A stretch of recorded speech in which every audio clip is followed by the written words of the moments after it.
اور حکم ہوا کہ پس تم عذاب کا مزہ چکھو، اس لیے کہ یہ عذاب اس وجہ سے ملا ہے کہ تم دنیا میں رہتے ہوئے کفر کرتے رہے ہو۔ وَأَمَّا الَّذِينَ ابْيَضَّتْ وُجُوهُهُمْ فَفِي رَحْمَةِ اللَّهِ، اور البتہ جن لوگوں کے چہرے سفید ہوں گے پس وہ اللہ کی رحمت میں ہوں گے۔ ہم فیہا خالدون تلک آیات اللہ نتلوہا علیک بالحق وما اللہ یرید ظلما للعالمین، وہ اس رحمت میں ہمیشہ رہیں گے۔ یہ اللہ کی آیات ہیں جو ہم پڑھتے ہیں آپ پر ٹھیک ٹھیک، اور اللہ جہان والوں پر ظلم نہیں کرنا چاہتا۔ الفاظ معنی: ابیضت سفید ہوں گے، وجوہہم ان کے چہرے، خالدون ہمیشہ رہیں گے، آیات اللہ اللہ کی آیات، نتلون ہم پڑھتے ہیں، بالحق ٹھیک ٹھیک، یرید ارادہ کرتا ہے، للعالمین سب جہانوں پر۔ آیت مبارکہ کی تفسیر: اس آیت مبارکہ میں درج ذیل احکام کو بیان کیا گیا ہے۔ خوش نصیب لوگ، جنت خلد، آیات الہی اور ظلم کی ممانعت۔ آیت مبارکہ کی تفسیر: پہلی ہیڈنگ ہے خوش نصیب لوگ۔ قرآن پاک نے یہ فرمایا ہے کہ جن لوگوں کے چہرے سفید ہوں گے وہ اللہ کی رحمت میں ہوں گے، گویا یہ خوش نصیب لوگ ہیں۔ اور پھر یہ بھی خوشخبری سنا دی کہ وہ اللہ تعالیٰ کے فضل و کرم میں ہمیشہ ہمیشہ رہیں گے۔ جنت خلد، جنت میں کئی طبقات ہیں اور ایک جنت کا نام ہے خلد، یعنی گویا وہ لوگ جو اللہ تعالیٰ کی رحمتوں میں ہوں گے وہ جنت خلد میں ہوں گے اور ہمیشہ ہمیشہ اس جنت میں رہیں گے، کبھی نکالے نہیں جائیں گے۔ نیکسٹ ہیڈنگ: آیات الہی۔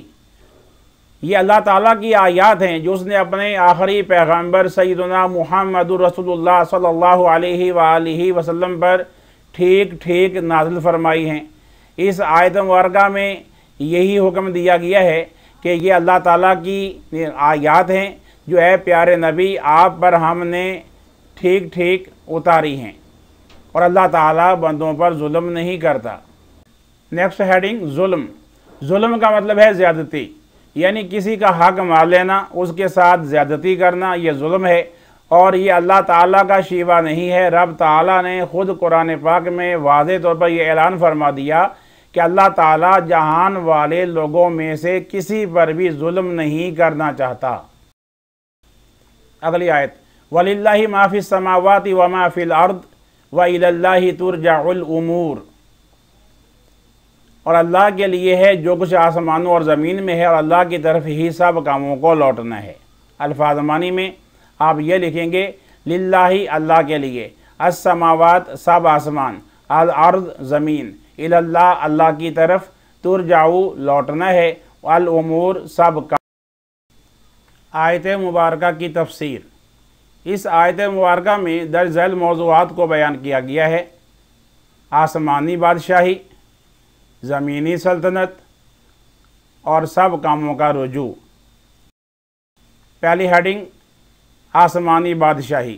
یہاں لکھیں گے کہ اللہ تعالیٰ سب آسمانوں زمینوں کا بنانے والا ہے، تمام کا بادشاہ ہے، آسمانوں میں زمین میں جو کچھ ہے سب کا مالک اللہ تعالیٰ ہے۔ اسی حقیقت کو اس آیت کے اس حصے میں بیان کیا گیا ہے: وَلِلَّهِ مَا فِي السَّمَاوَاتِ، یعنی جو کچھ بھی ہے آسمانوں میں وہ سب اللہ تعالیٰ کا ہے، یعنی آسمانوں میں جتنی بھی اشیاء ہیں، جتنی بھی مخلوقات ہیں، جتنی بھی کائنات میں چیزیں ہیں، سب کا مالک اللہ تعالیٰ ہے۔ نیکسٹ ہیڈنگ: زمینی سلطنت۔ اللہ تعالیٰ نے واضح طور پر یہ بیان فرما دیا کہ زمین میں جو کچھ بھی ہے اس کا مالک اللہ تعالیٰ ہے۔ جتنی بھی زمین میں چیزیں ہیں، جتنی بھی نباتات ہیں، معدنیات ہیں، حیوانات ہیں، انسان ہیں، جتنی بھی مخلوقات ہیں، سب کا مالک اللہ تعالیٰ ہے۔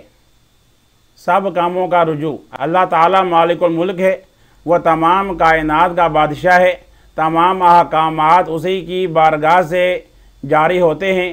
اللہ تعالیٰ نے خود ارشاد فرمایا: ان الحکم الا للہ، یعنی حکم تو سب اللہ ہی کا ہے۔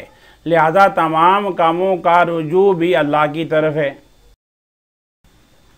کنتم خیر امۃ اخرجت للناس تأمرون بالمعروف وتنہون عن المنکر وتؤمنون باللہ ولو آمن اہل الکتاب لکان خیرا لہم منہم المؤمنون واکثرہم الفاسقون۔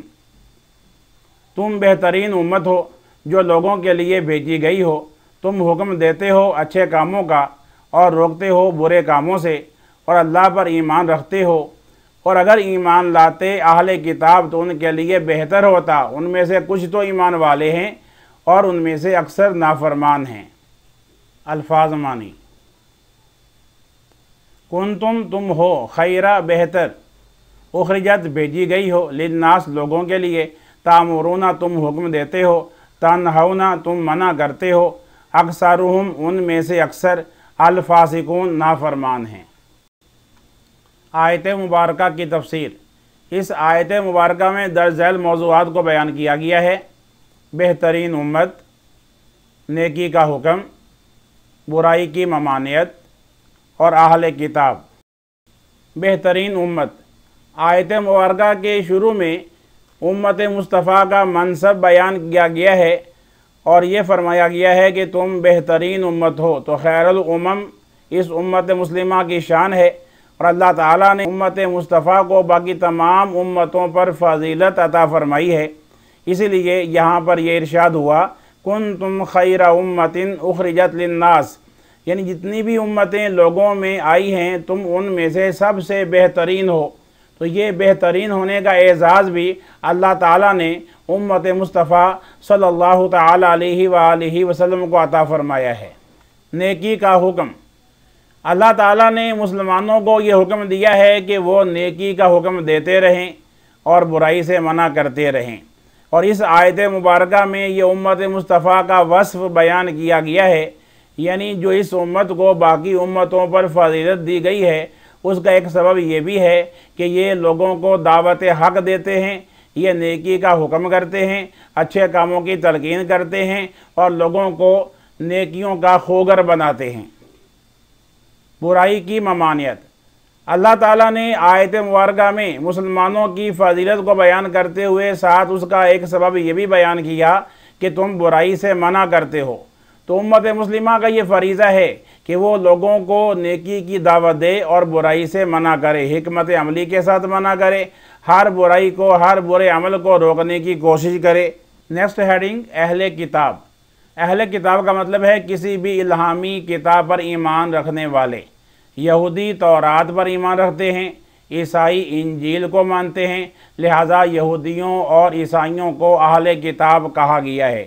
اس آیت مبارکہ میں اہل کتاب کو تنبیہ کی گئی ہے کہ اگر وہ بھی اس آخری کتاب قرآن مجید پر ایمان لے آتے اور پیغمبر اسلام سیدنا محمد رسول اللہ صلی اللہ علیہ وآلہ وسلم کو اپنا نبی تسلیم کر لیتے تو ان کے لیے بہتر ہوتا۔